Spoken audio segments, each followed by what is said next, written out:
അയ്യേ ഇത്രേ ഉള്ളൂ, ഇതാണോ നിങ്ങൾ പറഞ്ഞ ഭീകര ട്വിസ്റ്റ്? പ്രാവിൻകൂട് ഷാപ്പ് കണ്ടു കഴിയുമ്പോൾ എല്ലാവർക്കും തോന്നുന്ന ഒരു ഡൗട്ടാണിത്. കാരണം ഒരു 20 കൊല്ലം മുന്നേ ഈ പടം ഇറക്കിയിരുന്നെങ്കിൽ ഭയങ്കര ഫ്രഷ് ആയിട്ട് തോന്നിയേനെ. പക്ഷേ ഇന്നത്തെ ഒരു സ്ഥിതി അതല്ല.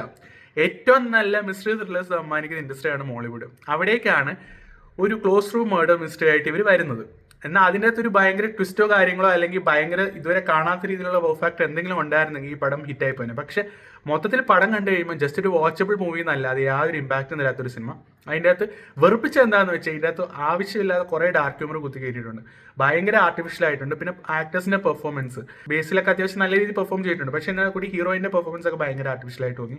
മൊത്തത്തിൽ പടം നോക്കുന്ന സമയത്ത് ഫസ്റ്റ് ഹാഫ് കുഴപ്പമില്ല. കാരണം ഒരു ക്യൂരിയോസിറ്റി ബിൽഡ് ചെയ്യാനൊക്കെ ഇങ്ങനെ കൊണ്ടുവന്ന് നല്ല രീതിയിലൊരു ബിൽഡപ്പ് കൊടുത്ത് ഇങ്ങനെ കൊണ്ടുവരുന്നുണ്ട്. അപ്പം നമ്മൾ വിചാരിക്കും സെക്കൻഡ് ഹാഫിൽ ഏതാണ്ട് ഭയങ്കര മലമറിക്കുന്നു. സെക്കൻഡ് ഹാഫിൽ ഇങ്ങനെ ലാഗ് അടിച്ച് ആവശ്യമില്ലാത്ത കുറേ സീൻസ് ഒക്കെ വന്ന അവസാനം ആ ഒരു ഫൈനൽ റെവലേഷൻ അവിടേക്കും പടം കയറുമെന്ന് പ്രതീക്ഷിച്ചു. പക്ഷേ അവിടെയും കയറിയില്ല. മൊത്തത്തിൽ ജസ്റ്റ് വാച്ചബിൾ ആയിട്ടുള്ള മൂവി. ബേസിൽ ജോസഫ് ഫാൻസിന് ചുമ്മാ ഒരു പടം കാണാൻ പോയി കാണാം. അതല്ലാതെ യാതൊരു ഇമ്പാക്റ്റും പെർഫെക്റ്റും തരാത്തൊരു മൂവി ആയിട്ടാണ് പ്രാവിൻകൂട് ഷാപ്പ് തോന്നിയിരിക്കുന്നത്.